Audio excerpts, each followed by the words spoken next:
Globally, around half of all women are in paid employment, while the equivalent figure for men is 80%. When women work, they usually earn less. Understanding how and why levels of employment and earnings differ between women and men is important for socioeconomic reasons, in both the short and long run, because the issue relates to the most efficient use of society's resources. If women do not have the same opportunity to participate in the labor market, or they participate on unequal terms, labor and expertise are wasted. It is economically inefficient for jobs not to go to the most qualified person, and, if pay differs for performing the same work, women may be disincentivized to work and have a career.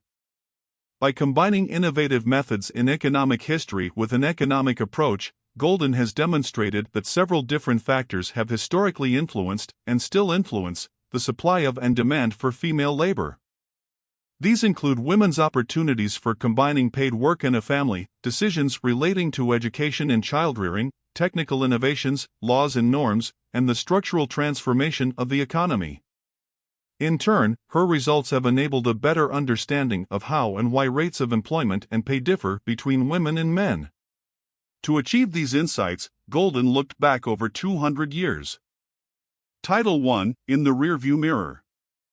Over the last few centuries, society has experienced significant political, social, and technological changes. Contemporary industrialized countries have enjoyed steady economic growth since the Industrial Revolution.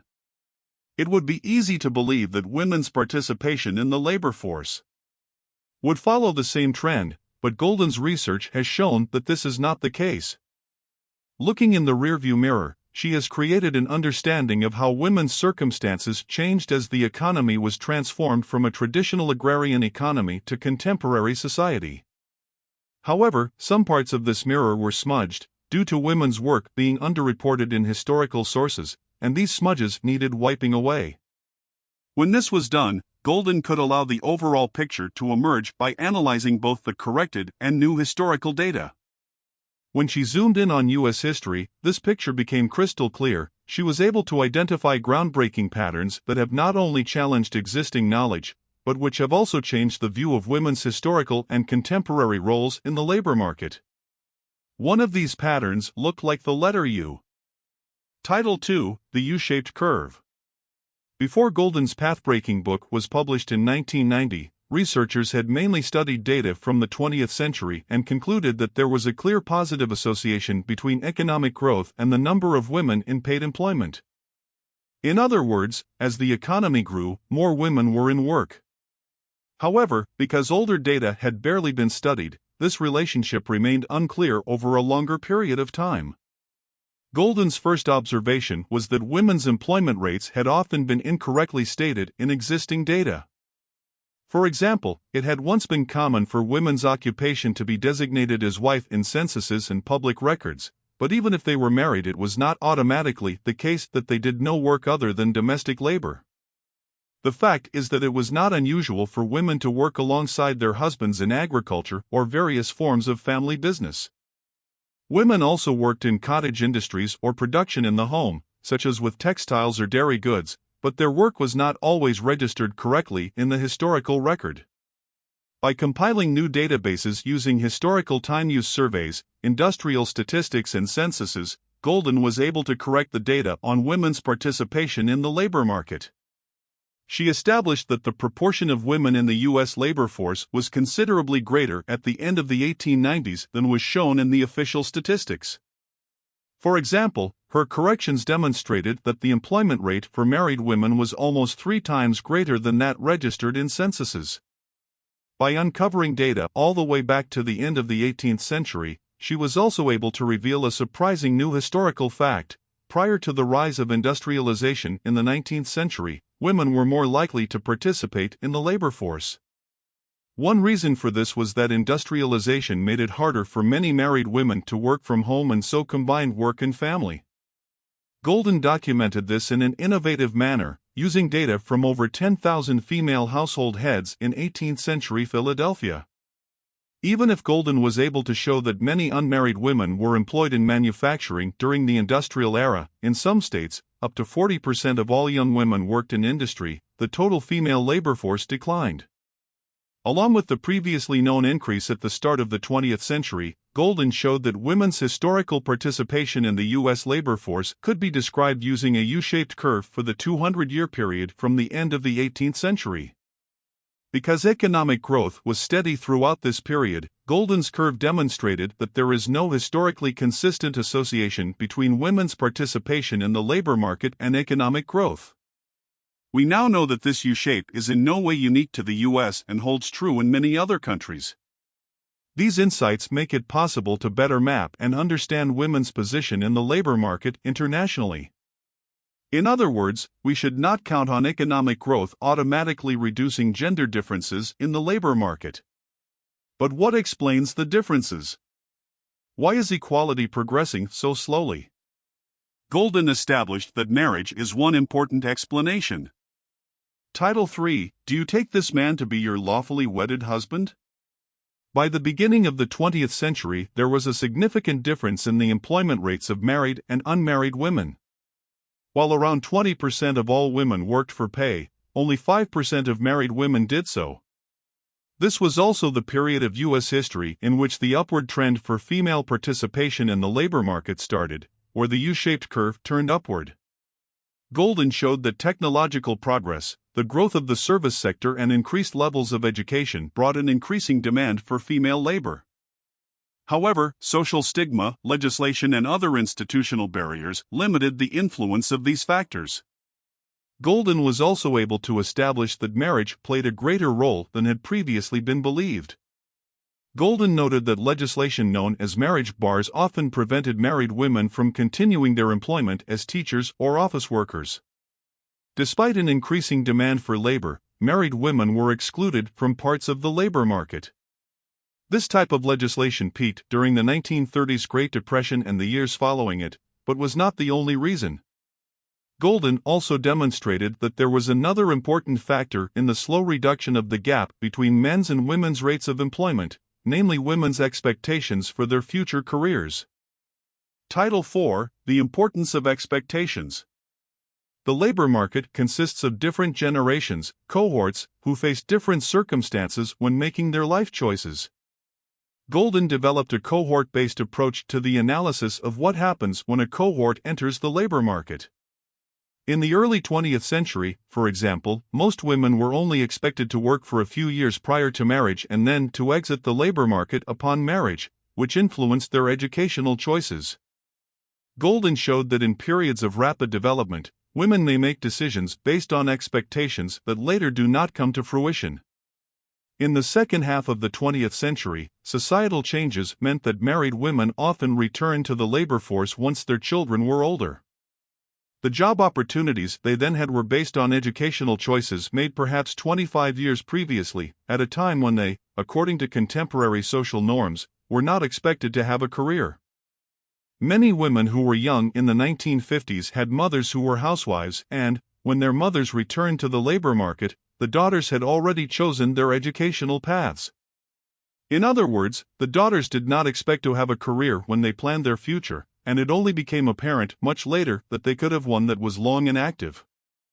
For much of the 20th century, women underestimated how much they would work. Expectations and outcomes did not start to converge until the 1970s. Consequently, women who were young in that period invested more in their education. In recent decades, women have become increasingly likely to study, and, in high-income countries, women generally have a higher level of education than men. The way that women often left the labor force for an extended period after marriage also explains why the average employment level for women increased by so little, despite the massive influx of women into the labor market in the latter half of the 20th century. Also, because women who had spent many years at home with their children long comprised a large proportion of the female labor force, the cohort-based approach explains why progress appeared to be slower than it actually was. For example, if participation in the labor market was 20% for one generation and 40% for a later generation, the average participation will be 30%, given that the generations are of equal size, despite labor market participation actually doubling between these two generations. However, even if changing societal norms, new patterns in the labor market and increasing levels of education influenced women's level of employment, more recent innovations have fundamentally changed their opportunities for both planning and having a career. One of these innovations was a tiny pill. Title V: The Power of the Pill. Women's labor market expectations changed at the end of the 1960s, when the pill was introduced, an easy-to-use family planning and contraceptive method women could independently control. By utilizing the fact that young women could access the pill in different years in different U.S. states, Goldin and her co-author Lawrence Katz demonstrated the power of the pill. Goldin found that the pill resulted in women delaying marriage and childbirth. They also made other career choices, and an increasing proportion of women started to study economics, law, and medicine. The affected groups were those born in the 1950s, who thus had access to the pill when they were young. In other words, the pill meant that women could better plan their future and thus also be clearer about what they expected, giving them entirely new incentives to invest in their education and careers.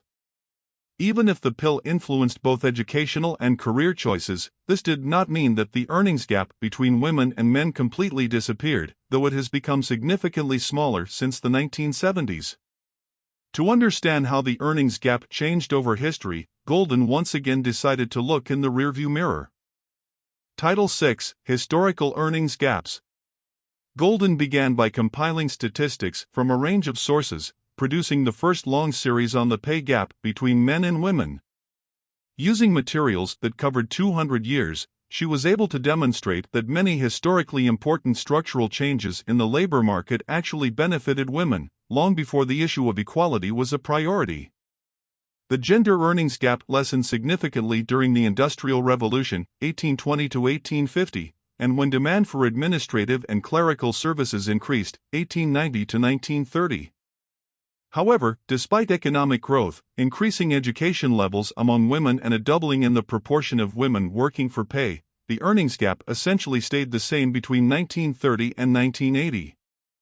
Using these statistics, Goldin was also able to show that the pay discrimination, the pay differences that cannot be explained by observed differences in factors such as productivity, education, and age, that affected women increased significantly with the growth of the service sector in the 20th century. Prior to this, women usually worked in sectors where pay was based on piecework. Workers in these types of industries, whether male or female, were paid in relation to their productivity. Between the end of the 19th century and 1940, the pay difference between men and women that can be attributed to discrimination increased from 20 to 55% in the manufacturing industry.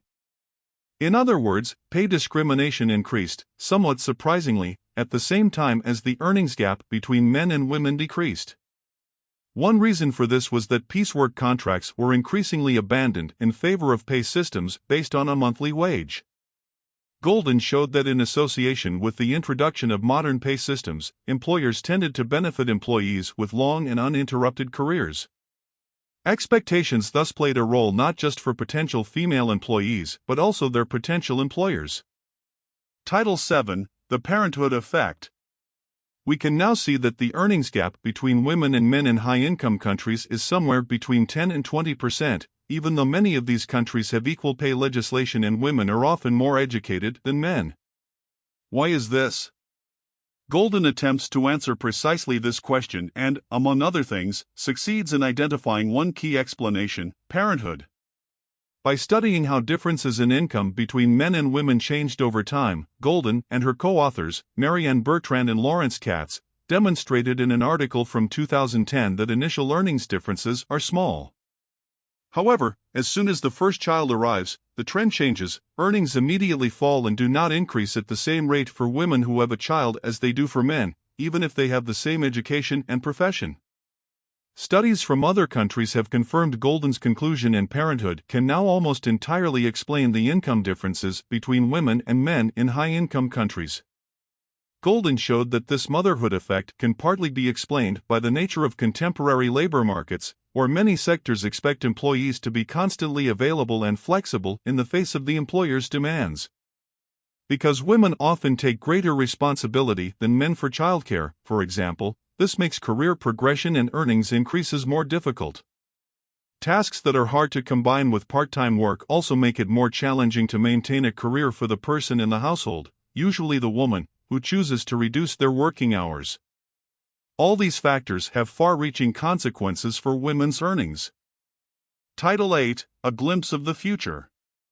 By trawling through the archives and compiling and correcting historical data, Goldin has been able to present new and often surprising facts. She has also given us a deeper understanding of the factors that affect women's opportunities in the labor market and how much their work has been in demand.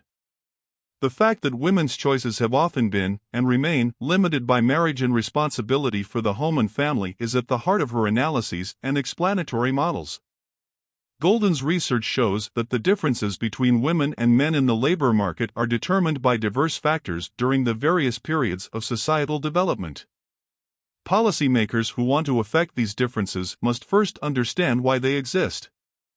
Investments in information and education, or legislation that removes institutional barriers, may have a significant effect for a certain time, particularly if women's career expectations and educational levels lag behind those of men. However, the same investments probably have a limited effect in societies where women already have high levels of employment and are perhaps more highly educated than men. For example, we know that it is not enough for women to be educated on the same terms as men. The earnings gap between men and women remains. The opportunity to plan and finance a return to the labor force after having children, or to work more flexibly, may be of greater importance. Goldin's studies have also taught us that change takes time, because choices that affect entire careers are based on expectations that may later prove to be false. U.S. history and similar developments in many other high-income countries show that change can be hidden for decades in the aggregated statistics, because a new behavior does not initially have a significant overall impact. Major changes in the labor force can only occur over relatively short periods of time when groups that adopted the new behavior in the labor market start to reach middle age and affect the career choices of younger women. We know all this thanks to Claudia Goldin's research. We also know that her insights reach far outside the borders of the U.S. and that similar patterns have been observed in many other countries. Her research brings us a better understanding of the labor markets of yesterday, today, and tomorrow.